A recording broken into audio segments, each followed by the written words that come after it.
kita semua yang hadir di sini dan seluruh muslimin, ikhwan dan akhwat sekalian, tidak boleh ragu terhadap agama ini yang benar. Banyak orang Islam tidak mau dakwakan agamanya. Tidak mau bangga dengan nama Islamnya, tidak mau bangga dengan penampilan Islamnya, tidak mau bangga menyerapkan hukum Islam dalam rumahnya ataupun dalam kehidupannya karena dia masih ragu, tidak yakin dengan itu. Padahal Allah mengatakan dalam Al-Quran kekal ditilawakan oleh orang yang beriman sampai hari kiamat. A'udzubillahi minasyaitonirrajim. Inna dina indallahil Islam. Agama yang Allah terima hanya Islam yang dibawa oleh Muhammad SAW. Jadi kita harus yakin, gak boleh ragu.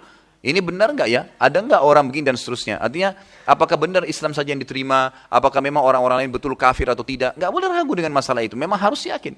Allah mengatakan dalam ayat yang lain, A'udzubillahi minasyaitonirrajim, wa man yabtaghi ghairal islami dinan falan yuqbala min, wa huwa fil akhirati minal khasirin. Siapa yang coba-coba pilih Islam selain Islam sebagai agamanya tidak akan diterima darinya, dan dia termasuk di akhirat orang-orang yang rugi. Saya pernah berdialog, mohon maaf kalau pernah ada yang dengar cerita ini. Saya pernah dialog dengan salah satu dokter dari UIN. Kebetulan teman kita ini semoga Allah berikan hidayah, berfaham liberal. Mengatakan semua agama sama, boleh nikah lintas agama, Al-Quran boleh direvisi, beragam macam isu yang mereka lemparkan gitu.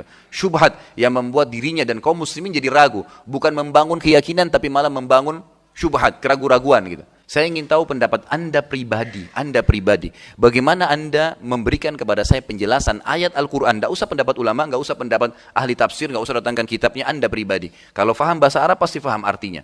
Surah Al-Bayyinah di juz 30. Semua orang muslim, anak kecil pun hafal ayat ini. A'udzubillahi minasyaitonirrajim. Innal ladzina kafaru min ahlil kitabi wal musyrikin fi nari jahannam khalidina fiha. Allah berfirman, telah kafir ahli kitab, Yahudi dan Nasrani. Jadi bukan kita yang mengkafirkan, Allah yang mengkafirkan mereka. Tidak boleh kita ragu dengan kekafiran mereka.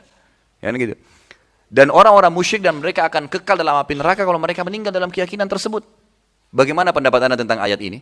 Saya tambahkan, bagaimana dengan hadis Nabi SAW riwayat Imam Muslim yang berbunyi, tidak ada seorang pun dari Yahudi, Nasrani, Majusi penyembah api, yang mendengarkan saya diutus menjadi Nabi, lalu dia tidak beriman kepada saya, dan meninggal dalam keyakinan tersebut, kata Nabi SAW, kecuali pasti jadi penghuni neraka. Akhi, tapi bagaimana ya saudaraku, kalau kita bilang seperti itu, bagaimana perasaan mereka? Saya sempat ketuk lantai masjid dan saya katakan, ini bukan masalah perasaan saudaraku, ini masalah keyakinan. Anda menyebarkan keyakinan yang salah. Kalau semua agama sama, kita murtad saja di agama Kristen, enak, nyanyi-nyanyi seminggu sekali masuk surga. Ngapain jadi orang Islam, banyak haramnya, banyak perintahnya. Tapi Allah mengatakan inna dina indallahil Islam, gak bisa. Jadi harus diikuti dengan pondasi keyakinan, gak boleh. Kalau kita yakin kita akan menjalankan perintah agama ini dengan benar dan meninggalkan larangan dengan benar.